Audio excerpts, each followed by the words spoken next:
Extra Journaal, vers van de pers. Welkom bij Extra Journaal. Fijn dat u weer kijkt. We hebben voor u het belangrijkste nieuws op een rij gezet. En aan het eind van de uitzending hebben we beelden van een nieuw luxueus jacht dat nu op Curaçao is. Maar laten we beginnen met het belangrijkste nieuws. Arrestaties in Zumbu en Soto. Vanochtend in alle vroegte hebben verschillende teams van de politie 2 huisinvallen gedaan. In de wijk Zumbu en in Soto. Het gaat allebei om wijken in Bandabau. Daarbij zijn 2 mannen, dus in elk huis is er een man gearresteerd. Er zijn 2 mannen opgepakt en die zitten nu vast. Er wordt verder onderzoek gedaan. Het zou gaan om een onderzoek naar een moord die eerder gepleegd is. En ook is er een wapen in beslag genomen tijdens de huiszoekingen. Opnieuw wijken zonder stroom. Dat was even een teleurstelling voor mensen. Sommige mensen op Curaçao die gisteren enige tijd zonder stroom zaten.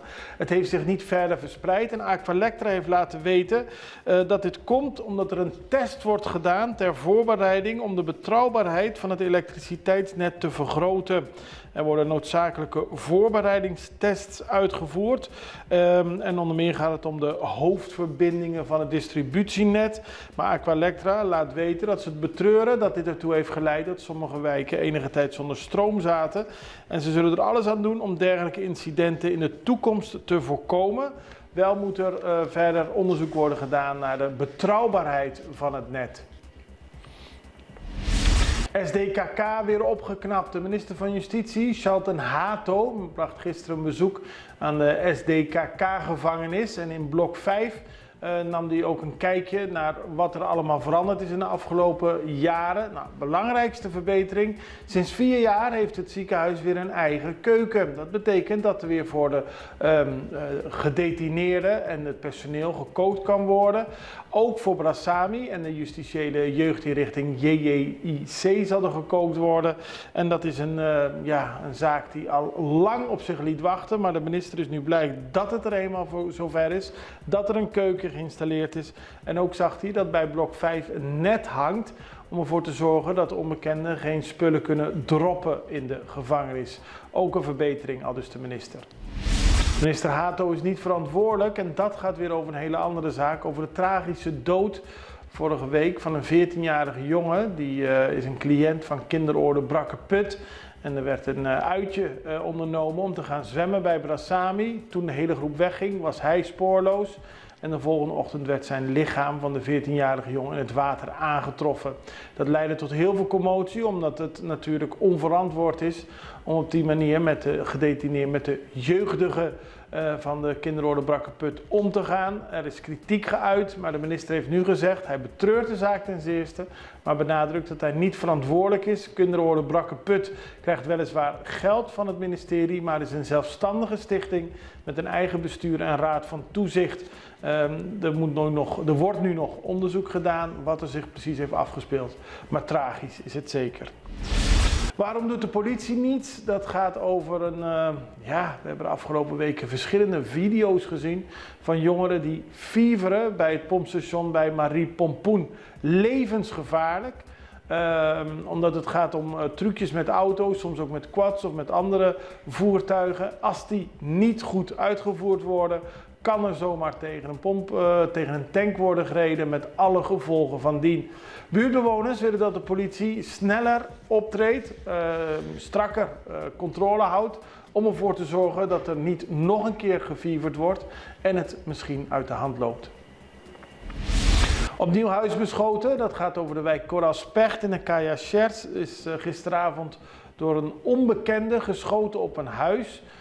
Of er meerdere mensen schoten hebben afgelost is niet duidelijk, maar er stopte een auto, loste verschillende schoten op het huis en ging er daarna weer vandoor. De politie trof 4 kogelhulzen aan en zag ook verschillende inslagen van kogels in de voordeur van het huis. Er raakte gelukkig niemand gewond.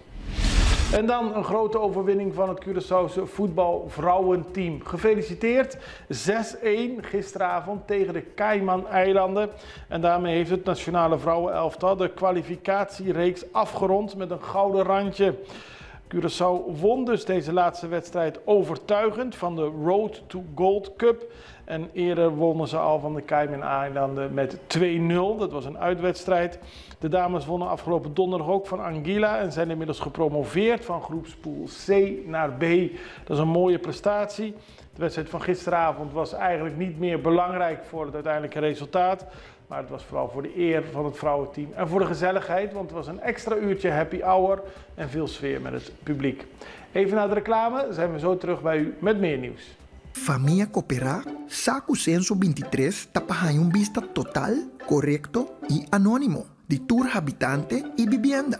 Después que un encuestador visita bo familia y vos llena gente e encuesta junto, te pega un sticker na un caminho visto parte pa fora de bocas como prueba que bo hogar ta conta. Família Cooperá ahaya ng sticker y nang ta contento paso nang a cumpli. Y tate aqui 10 anos trobe lo bem é seguinte censo. PCI é família que a cooperar. Abo também? A la vez, família cooperar está contento de por ajuda informar abo. Danke de antemano de parte de CBS e Censo 23. Panosa como nos está.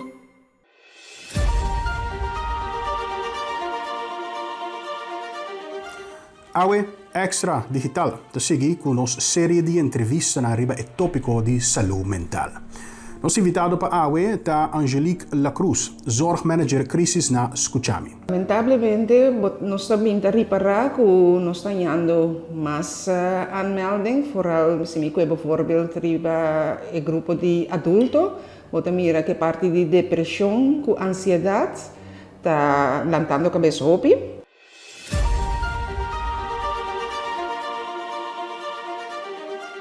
We hebben de afgelopen tijd veel gehoord over de enquête, de parlementaire enquête die wordt gehouden naar de bouw van het nieuwe ziekenhuis. Daar is veel misgegaan en een parlementaire enquête moet nagaan wat zich precies heeft afgespeeld. Oud-parlementariër Melvin McSeintje laat echter weten dat wat hem betreft de enquête helemaal niet nodig is, omdat er al in 2017 een rapport is verschenen van VK Architects and Engineering. Dat is een Belgisch bedrijf en op verzoek van de toenmalige minister Victorina is er onderzoek gedaan over de eerste paar jaar van de bouw van het ziekenhuis en wat er allemaal mis is gegaan. Dat legt Seintje uit in een interview met Exceljournaal. Nou kijk, ik vind dat die enquête eigenlijk overbodig is.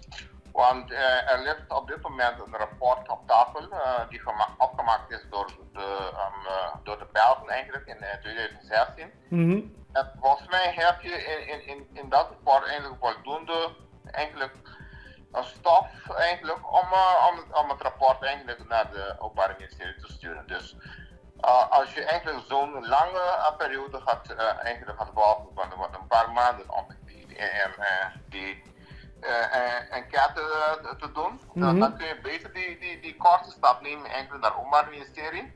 En de mensen die toen de tijd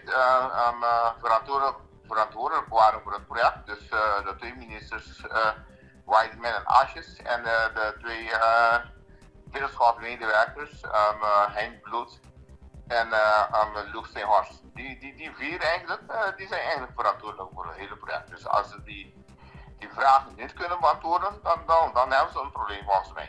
De enquête is dus opgericht om te bekijken wat er mis is gegaan met de bouw en waarom er 200 miljoen extra is uitgegeven dan oorspronkelijk gepland.